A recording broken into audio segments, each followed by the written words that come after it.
السلام عليكم ورحمة الله وبركاته. ازيكم عاملين ايه؟ يا رب تكونوا في خير وسعادة وهنا. وصفتنا النهاردة مختلفة شوية عن كل الوصفات. هي صعبة شوية ومكوناتها كتير، لكن هي في النهاية نتيجتها روعة. احنا هنعمل مع بعض النهاردة ان شاء الله البرياني. البرياني ده أكلة هندي تشبه الكبسة شوية، بس بتختلف في المكونات وفي الطريقة. بنحتاج مع بعض المكونات بتاعتنا ان شاء الله. وقبل ما نبدأ الوصفة صلى على رسول صلى الله عليه وسلم. ولو اول مرة تشوفوني يا ريت تعملي لايك وشير وتشتركي في القناة. مكوناتنا النهاردة عبارة عن فرخة ونص وراك، وانت اعملي اللي انت عايزاه. اهم حاجة التوابل بتاعتنا: بابريكا، كمون، فلفل، ملح، كزبرة، بابريكا مدخنة، بهارات فراخ. كل التوابل دي هنجمعها وننزل بها في بولة. ومعانا علبة من الزبادي بنزل بيها على البهارات بتاعتنا ديت. وعصير ليمونتين او ربع كوباية عصير ليمون.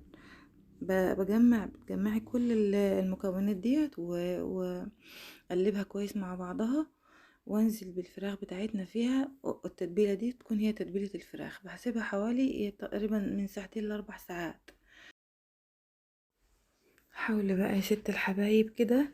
احنا النهاردة صباح 23 رمضان.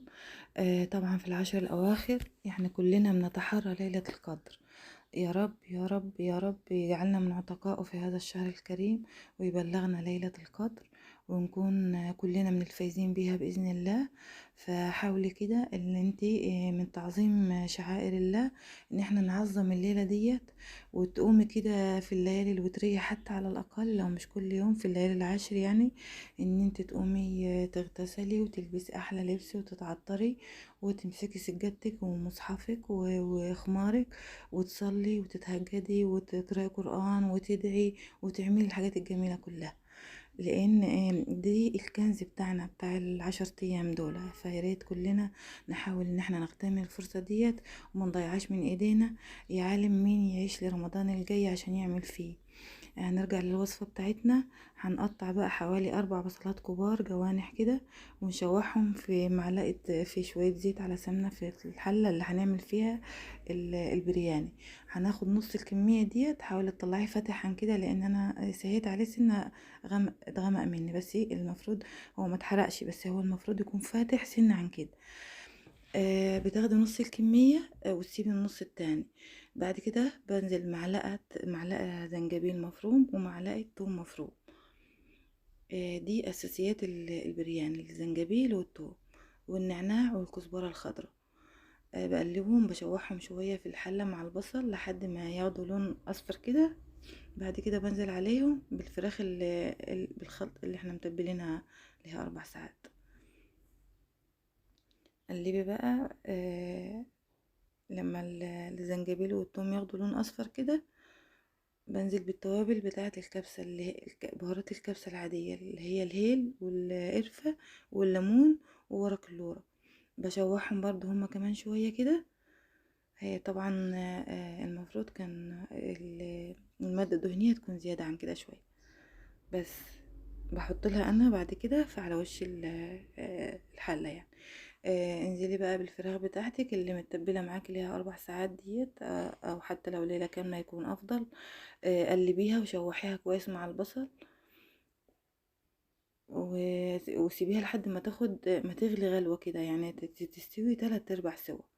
بفضل اقلب فيها، وكل شويه اقلبها لحد ما اهي، عشان البصل اللي معانا ده ما يتلسعش اكتر من كده. بس بقلبها. بعد كده بنزل بحوالي طماطمتين او 3 طماطمات بالظبط، مفروم يعني مبشورين بالمبشره. مش مضروبين في الخلاط، يعني بيكونوا خشنين شويه. قلبيهم مع المكونات بتاعتك دي كلها. قلبي قلبي لحد ما تخليش حاجه تتلسع منك خالص. بس بعد ما بغطي عليها بقى، بسيبها لحد ما تاخد 3/4 سوا زي ما قلت. بعد كده بجيب حله تانية فيها ميه بتغلي، وانزل عليها بمعلقتين زيت وشويه ملح، وانزل برز البسمتي اللي هو منقوع ليه حوالي ساعه، مغسول ومنقوع في ميه. بنزل عليها بنزل في الميه دي بالرز ده، واسيبها تغلي الرز ياخد نص سوا بس مش اكتر. برجع للفراخ بتاعتنا، بنزل عليها بالكزبره والنعناع وقرنين فلفل اخضر وفلفل احمر حراق. او مش حابه احرق ما تحطيش.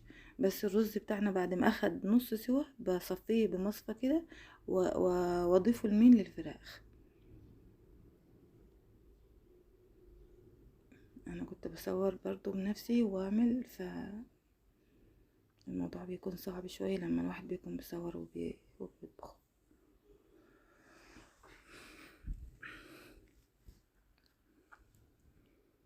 حاولي تصفي الرز من المية كويس عشان ما يعجنش معاكي لما تضيفيه للفراخ.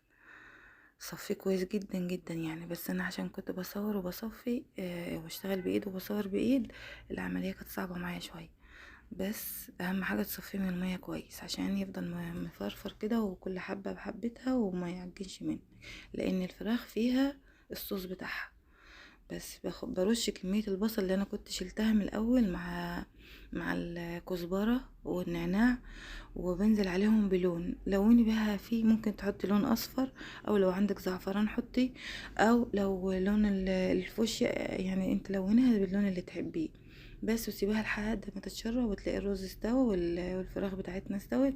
بس كده كده بقى بتكون الوصفة بتاعتنا وصلت للنهاية بتاعتها، وبنيجي للحظة الحاسمة، وهي امتع اللحظات صراحة يعني. طبعا هتقلبي الحلة بالراحة لو ايدك قوية يعني، عشان ممكن تتقلب منك او تطيح وكل التعب ده يروح على الارض. فحاولي حد يقلبها لك لو انت ايدك ضعيفة، او تقلبها انت لو كنت جدعة وقوية يعني. آه، دي كانت الوصفة بتاعتنا هيت، ما شاء الله ولا قوة الا بالله. ريحتها كانت ما شاء الله تبارك الله، يعني انا مش هقدر اوصفها. والفراخ طيبة ومستوية ودايبة يعني، لان هي بتطيب في الصوص وبتبقى مع الرز كمان مرة. و... ودي كانت الوصفة بتاعتنا، يا رب تعجبكم. ما تنسوناش في لايك وشير. صلى على رسول صلى الله عليه وسلم، والسلام عليكم ورحمة الله وبركاته.